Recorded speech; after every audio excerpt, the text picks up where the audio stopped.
Good morning, friends. This is Pastor Carol Jeanette from Lord of Life Lutheran Church in Kenosha, Wisconsin. I hope you're doing well. It's been a couple weeks since I sent out one of these contemplations. The last one I posted was on the day I joined a rally in March over the death of George Floyd here in Racine. I've been trying to work out why, after almost 3 months of sharing thoughts in this way, it was suddenly so hard to do a couple weeks ago. This is one of the things I've come up with. Way back in mid-March, our lives underwent a seismic shift. Many of the things that were part of our normal everyday lives were all of a sudden restricted and very risky. The freedom that we had to move and gather with friends and family, to worship and learn together, pretty much disappeared overnight. It was a time of disorientation. It was challenging and frightening and unfamiliar. We were thrust into profound shifts in our everyday lives, in the economy and work and professions and school, in family interactions, in our understanding of the world, and perhaps even our understanding of God. When I got started doing these contemplations in the very early stages of this, I was trying to say, God is with us. We've not been deserted. Old Testament scholar Walter Brueggemann suggests that our lives seem to cycle through 3 stages: orientation, disorientation, and then reorientation. We entered a period of disorientation 3 months ago, and it's still kind of that. It's painful, and we lament for what was, but at least for the time being cannot be. But staying in that pit of disorientation is not God's intention for us. There comes a time of reorientation, of new orientation that God is constantly luring us to. Life is different than it was before, and there's still sadness and grief over what's been lost. But as I say over and over and over again, our God who raised Jesus from the dead is the one who brings life out of death. Anyway, back to my musing on these contemplations.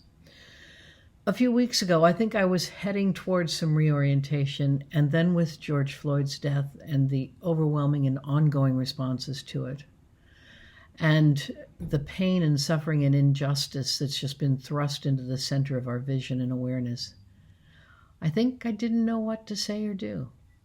I was lamenting. The lament of Psalm 77 is kind of where I was. The psalmist said, "I cry aloud to God, that he may hear me. I'm so troubled that I cannot speak. I consider days of old and remember the years of long ago.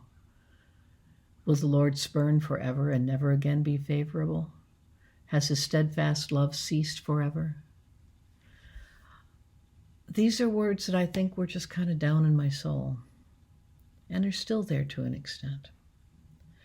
But there's another reality as well that says life and ministry must reorient to this new way of being, and we must go on. God brings life out of death. And it's time for me to focus on shaping this new life.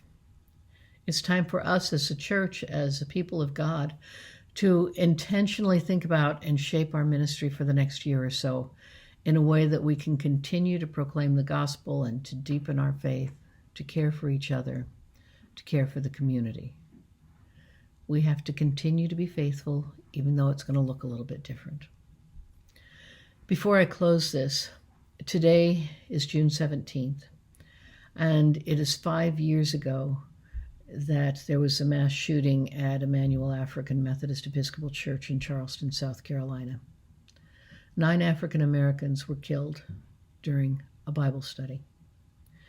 At our church-wide assembly last summer, the ELCA adopted a resolution to establish June 17th as Emmanuel 9 Day of Repentance, commemorating the martyrdom of 9 people, 2 of whom had graduated from an ELCA seminary, and they were killed by a young man who had grown up in an ELCA congregation.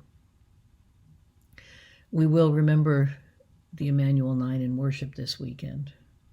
There is a prayer service today, and I apologize for the late notice on this, but a prayer service online at 11, and the link should be on your screen. Let me return to musing one more time.